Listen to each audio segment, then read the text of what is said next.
दोन भाऊ एकाच दिवशी लग्न, दोघांच्याही आयुष्यात आनंदाची नवी सुरुवात. पण अवघ्या 5 दिवसांनी सकाळी डोळे उघडले आणि त्यांच्या पायाखालची जमीनच सरकली. दोन्ही नववधू गायब होत्या आणि त्याआधी रात्री जे घडलं त्याचा आरोप ऐकून तुम्हालाही धक्का बसेल. ही फक्त दोन नववधू पळून गेल्याची गोष्ट नाहीये, तर लग्नाच्या नावाखाली लाखोंची फसवणूक करणाऱ्या एका संशयित रॅकेटची कहाणी आहे.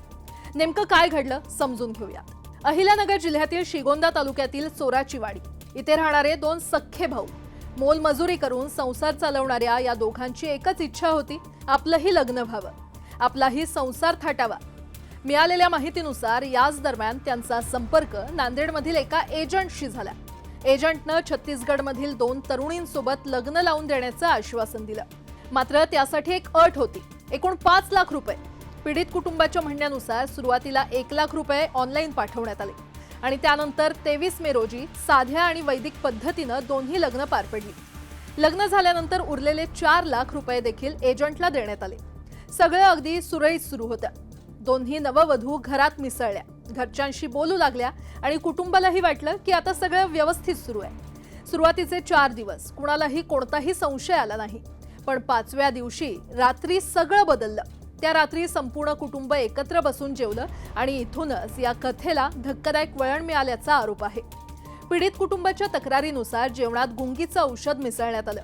जेवण झाल्यानंतर संपूर्ण कुटुंब गाढ झोपलं आणि त्याचाच फायदा घेत दोन्ही नववधूंनी घरातून पलायन केल्याचा आरोप करण्यात आलाय. सकाळी जेव्हा कुटुंबियांना जाग आली तेव्हा घरात एकच गोंधळ उडाला. दोन्ही नववधू घरात नव्हत्या.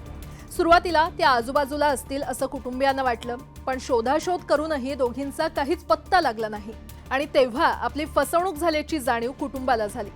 पीडित कुटुंबाच्या म्हणण्यानुसार ज्या विश्वासानं त्यांनी लग्न केलं, ज्यासाठी आयुष्यभराची कमाई खर्च केली, तो विश्वास काही दिवसातच तुटला. यानंतर कुटुंबियांनी तातडीनं श्रीगोंदा पोलीस ठाणं गाठलं. मात्र वारंवार पोलीस ठाण्यात जाऊनही अद्याप गुन्हा दाखल करण्यात आलेला नसल्याचा आरोप पीडित कुटुंबानं केलाय. त्यामुळे आधी फसवणूक आणि त्यानंतर न्यायासाठी पोलीस ठाण्याच्या फेऱ्या, अशी वेळ या कुटुंबावर आल्याचं ते सांगतायत. दरम्यान या प्रकरणावर श्रीगोंदा पोलीस ठाण्याचे पोलीस निरीक्षक संजय ठेंगे यांनी प्रतिक्रिया दिली आहे. त्यांच्या म्हणण्यानुसार 2 भावांची लग्नाच्या आमिषानं फसवणूक झाल्याची तक्रार समोर आली आहे. या संपूर्ण प्रकरणाची सखोल चौकशी केली जाईल आणि त्यानंतर गुन्हा दाखल करून यामागे एखादी टोळी कार्यरत आहे का याचाही तपास केला जाईल. कारण गेल्या काही वर्षात लग्नाच्या नावाखाली फसवणूक करणाऱ्या टोळ्यांची अनेक प्रकरणं देशाच्या विविध भागात समोर आलेली आहेत आणि त्यामुळे या प्रकरणामागे देखील असाच काही प्रकार आहे का याचाही तपास आता महत्त्वाचा ठरणार आहे. मात्र या प्रकरणात सध्या चौकशी सुरू आहे, त्यामुळे पोलिसांचा तपास पूर्ण झाल्यानंतरच संपूर्ण सत्य समोर येईल.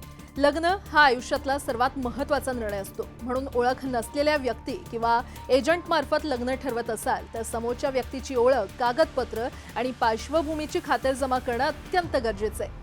कारण एका चुकीच्या निर्णयाची किंमत या 2 भावांप्रमाणे आयुष्यभर मोजावी लागू शकते. यावर आपलं मत कमेंट करून नक्की कळवा.